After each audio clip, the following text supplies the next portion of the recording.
my series called The Story Behind the Ring that I'm so excited is existing. I'm loving doing this. I hope you're enjoying watching. Today I have the amazing Bri Fletcher with me. We're actually new friends. Bri Fletcher has like a voice from angels, okay? And is an incredible writer, and so I'm really excited because we really did just meet, and I don't know much about her story, but we get to hear it and go through it all together. So Bri, okay, so how long have you lived in Nash? I think it's been 3.5, almost 4 years. Yeah. I've kind of been in a time warp because my daughter is 4 and I feel like I'm just coming out of it. Yeah, and so you've been here for 4 years and I'm just now meeting you, but I'm so excited. Yes. You played an awesome round. Yes, so did you. Oh, thank you. You absolutely like blew me away. I was like, even like when Zach and I got in the car, he was like, she's amazing. I was like, I know. He's like, you need to write with her. I was like, I know. Well, we will write. I can't wait. But also your husband is amazing, and that's like first of all, where are you guys from and how did you meet? Long story short, so he always likes to explain it differently. He was born in Washington. DC or state? State. And he lived there for like 8 months, and then his family moved to Texas, where he lived the rest of until we moved to Nashville. But we met in Texas. I'm also born and raised in Texas, but it also gets confusing because all my dad's family is Canadian. Cool. And they're still in Canada. So I'm like technically half Canadian, half Texan, but born and raised in Texas pretty much. Can I ask you a question real quick? Yeah. Do you say soda or pop? I say soda. Okay, just kidding. But I remember as a kid, I would like go up to my cousins. I'd be like, "What do you call Coke?" And they'd be like, "Pop." Just curious. Okay, keep going. I feel like we both like met in Texas. We were like 14. We were really young. 14. Yeah. Did you go to the same school? We went to the same church. My dad was a pastor, and I remember it very vividly. I don't know if he remembers it, but I was like on the worship team. I've been on like since my dad was a pastor, I was just always singing and always on stage. And I remember it was like rehearsal. We had a new youth pastor, and he was bringing like some of his old kids from like the old church he used to pastor, and he walked in with Zach, and I remember looking at him and I was like, oh no, like you had there's trouble. Immediately you had that feeling? Yeah. Isn't that so wild? Yeah, it was so strange. I remember exactly what I was wearing, exactly what he was wearing. I even remember what I did with my makeup. Wait a minute, what was he wearing? He was wearing like dark jeans, a white, like really like weird v-neck with a puka shell, and he had like such blonde hair. Like dyed his hair blonde? Or Here's the thing about him. He'll never really admit things. I think he might have dyed it. I don't know. It was very blonde, and it's not blonde now. So I'm like, you gotta tell me. Like in blonde. Maybe he put like that like lemon spray or yeah, that's what I was thinking, the lemon. Mm-hmm. And what were you wearing? I was, gosh, it's so weird. I was wearing like a blue graphic tee. I think I was like halfway in my emo phase.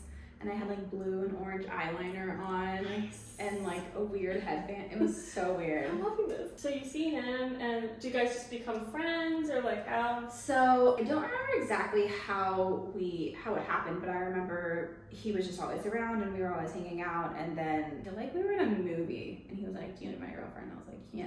So middle school of us to do, and we were like die hard in love for like 6 months, and he moved away. And we kind of just went our own ways, and I didn't really see him until like 6 years later. No way. He moved somewhere different in Texas? Or? Yeah. Okay. And at the time, I was like, I can't drive. You can't drive.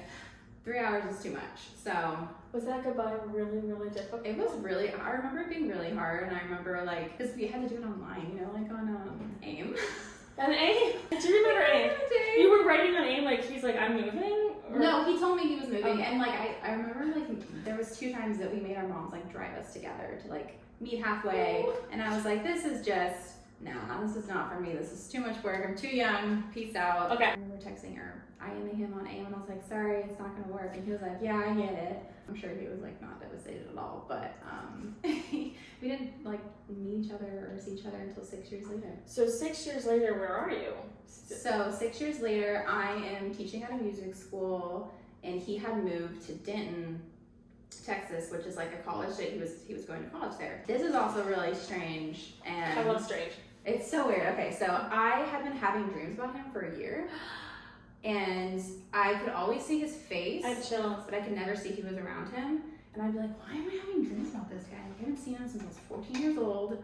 And I stalked the crap out of him. I would like go on Facebook and I'd be like, is there a profile for him? Nothing for a whole year. And then one day I searched again and he had a profile. Like he had just created his Facebook page. And I messaged him instantly. I was so not like chill about it. I was like, hey, like what are you up to? He was like, yeah, I just made Facebook today. Like it was so like on the first day. No chill, but that's okay because you were looking for a year and I told him. I was like, what have you been up to? And we started talking and he was like, I only got a Facebook because I needed it for work. And we ended up meeting and then I was like out of town, so I used to go to spend my summers in Canada. So I was in Canada, came back and we had like our official first date and literally have like been together ever since. Where was your first date? I'm so sad because they shut it down, but it was at a restaurant called Hula Hands. I remember Hula Hands. And that was in Maryland. They shut it down back in like Wait a Fort minute. Worth. They had really good brownie sundaes. Did you ever get desserts there? Why I know this? I'm pretty sure I did, but I was like obsessed with their spinach dip, and I remember that yes, because those are the two things I would get. You gotta get the salty and the sweet. Yeah, because I ate all my food and his food because he wasn't eating, and I was like, "You're gonna eat that?" Because I will, because this place is amazing. I guess he was really nervous, and I was like, "I'm just hungry, so let me eat your food, please." Was he just like, I can't believe you contacted me? Or he was so quiet, and I was like, this is weird. And also, we were both just kind of like, I know you, but I don't know you. It was like so weird. 6 years later. Yeah, and we were both just like trying to fill each other in on like what has been happening and in life. And I think we stayed in that parking lot until 6 a.m. Like he missed work, like I missed work, like we were just catching up, having a good time. We just could not stop talking because it had been so long, and we were trying to see what each other was up to, and and ever since then we were kind of inseparable. I kind of say to my husband too, like, my childlike soul will always love your childlike soul, and it's like, you guys kind of met when you were kids, sort of. I mean, like, definitely. Right? And so that night when you were catching up for the first time, did it feel like you were just like kids catching up? Yeah, it was the strangest thing because I've always had like a really hard time, and I've not been in a lot of relationships, maybe two, before him, and I had always thought like I need to be like the best version of myself. I need to be so put together. I need to impress them, and with him I was just like, that was the first person I was ever like, I don't care. I'm literally just gonna be myself. Yes. And was that a relief? It was such a relief, and I was not stressed at all. And I think that was like the first date I'd ever been on that I was like, whatever happens, happens. I wasn't like looking to fall in love or anything. I think I even remember telling him on the first date, I was like, don't fall in love with me. I'm not gonna date you. Oh. I'm moving to Nashville in seconds. You had a plan at that point. I had a plan. I was ready to go. Did you want to come to Nashville? No.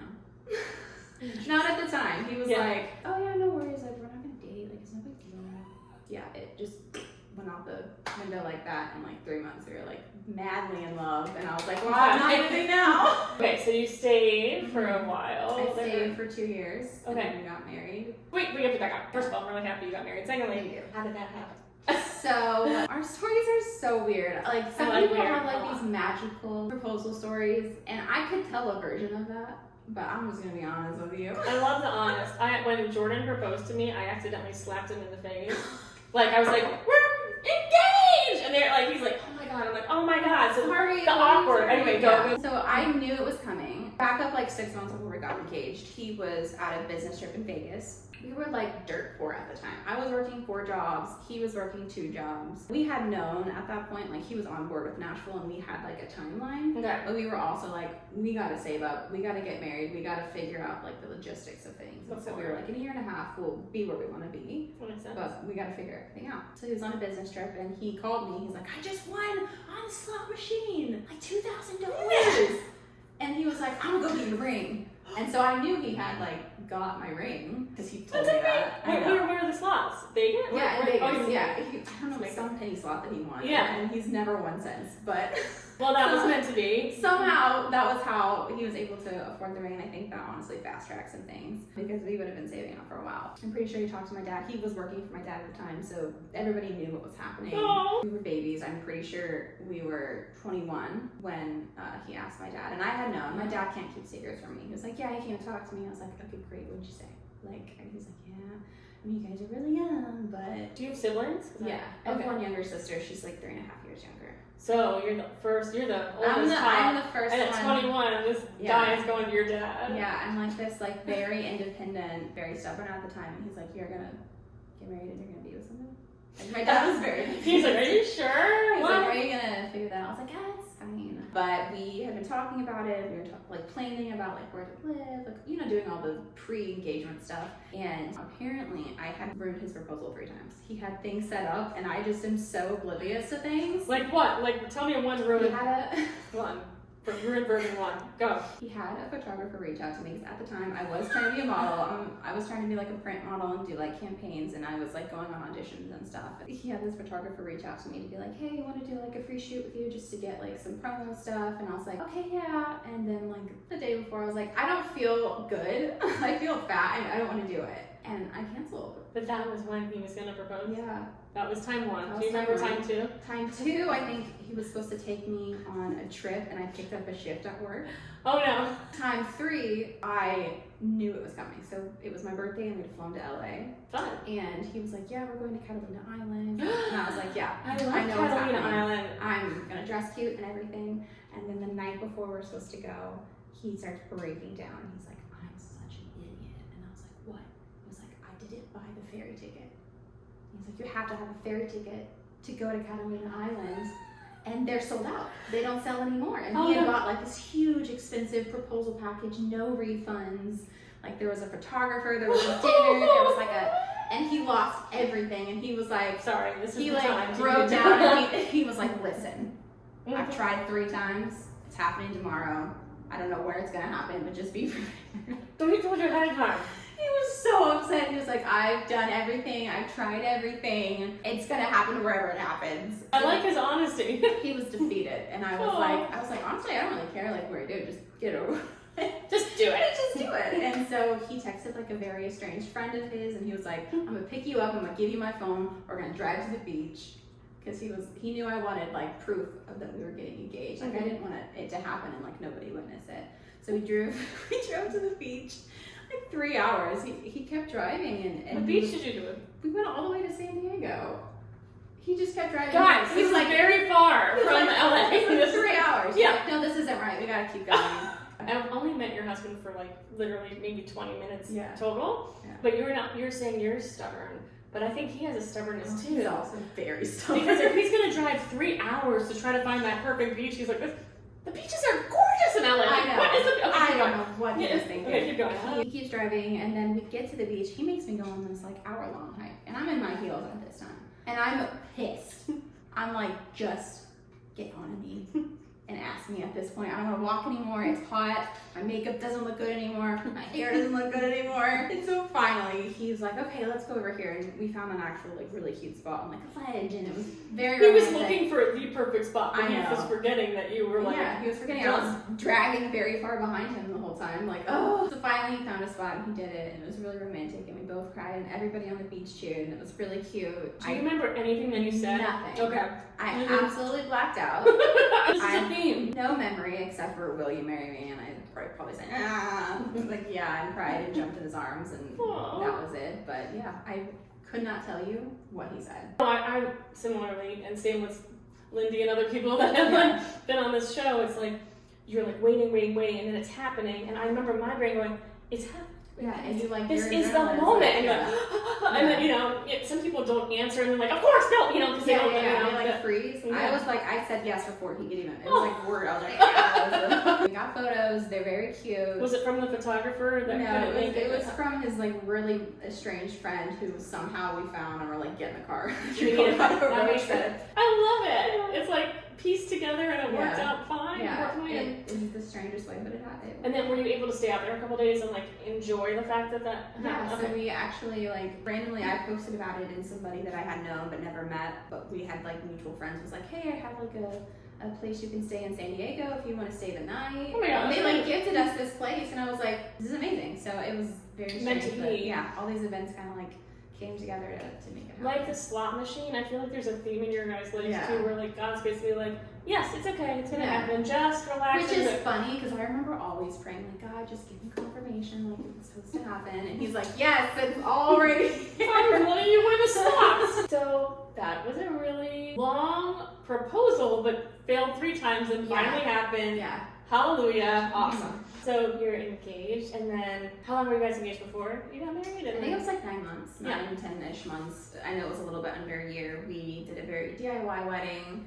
My mom and my aunt are both like very crafty, so they helped us do it on like a low budget. It's funny because like looking back at it, we were so young, and your style changes so much. Oh, totally. I don't know if you guys like look back at your wedding and you're like, I would have done this differently, or I would have done that. Like everything sentimentally was perfect, but like your style changes, and you're like, oh, honey. It's funny. The only thing that I would still have was my bridesmaids had pockets in their dresses, and I thought that was so cool. I just love a dress with pockets. I was thinking ahead, like maybe they would wear that again, like not trying to like get something so crazy. Yeah, I think I was very, for some reason, like dead set on like I need to get married under a tree. So we looked at so many venues, and I was like, they don't got a tree, can't get married here. You know it though. And we got married outside, but it was so hot. We were both drenched. Like if you look at our wedding photos, it looks like we have gel in our hair because we're just sweating. And before I forget about your ring, because it's gorgeous, Yes.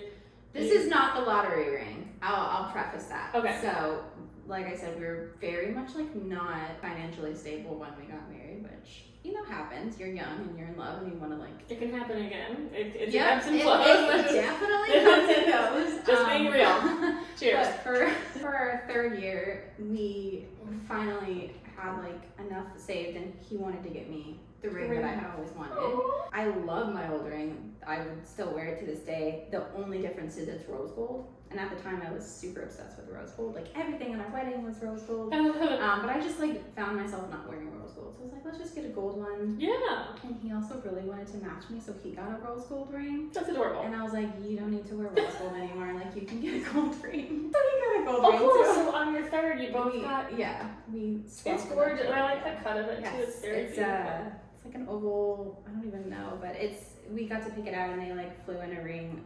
We got to build it, and it was a fun process that at the time we never had the opportunity to do that we finally got to do. So. Well, I need to learn a little bit more about Zach because truth be told, I met him, I think it was a month ago, and he was so kind. There was crazy weather in Nashville, and he's like, I had parked far away, so at the end of her show, he was like, Risa, hop in the truck, I'll drive you back. And I'm like, okay. And I was wearing crazy heels at the time, and I'm like, please help me.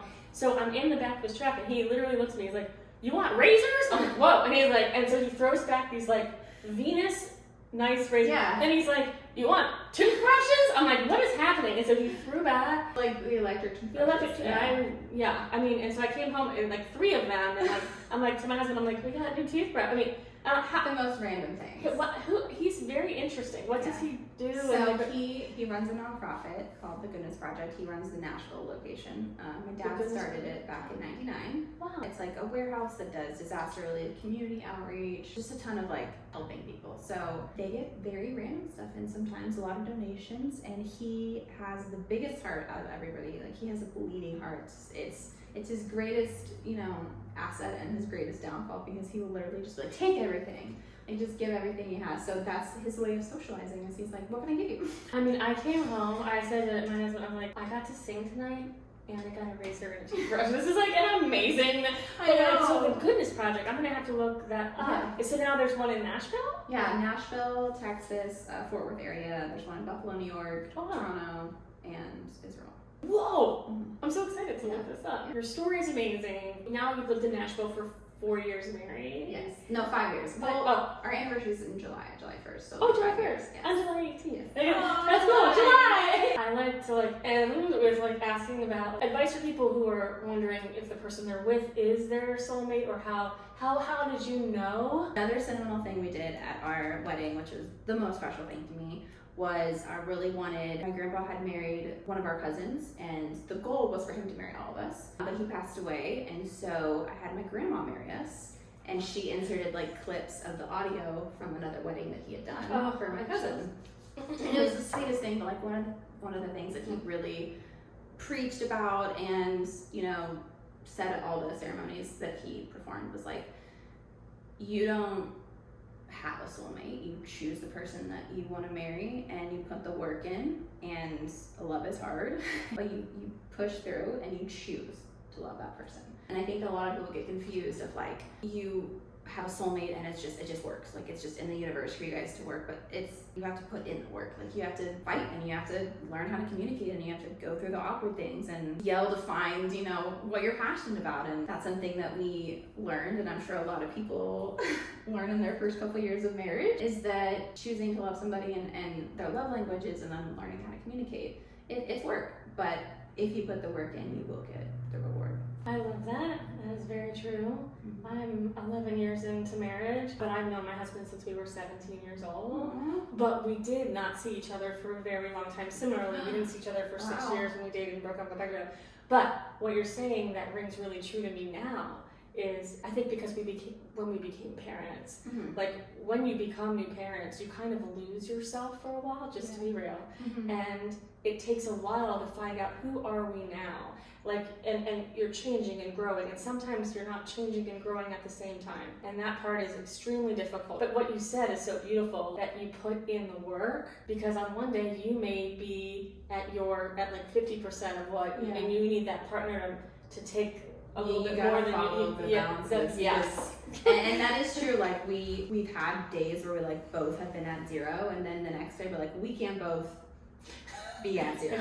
So now we know, like, if somebody's having a bad day, like you kind of gotta suck it up, deal with it, and then when everybody's feeling good, you address it and talk about it, and usually it's fine. But also, since we were technically like in love and had a very set vision of who we were at 14, that was also kind of hard for us to navigate with, like, who are we now? And we had both been through so much and had to kind of figure out, like, because we knew like there was a connection, there's always going to be a connection, like we're always going to be attracted and love each other in that way, but we kind of had to figure out like how to do life together. And moving to a new state, knowing nobody, that's a lot. Are you liking it here? I love it here. I've always, like I said, very stubborn person, wanted to live here. I've seen the reward of like working and doing music full time, and I absolutely love it here. And he loves it now. At the beginning he was nervous because we didn't know anybody, and he didn't want to like be alone all the time, but we have friends now, and we've built a little community, and we own our first house. And congratulations! Thank you. I've absolutely loved getting to know you a little bit more, and something that just came to me now to say too is,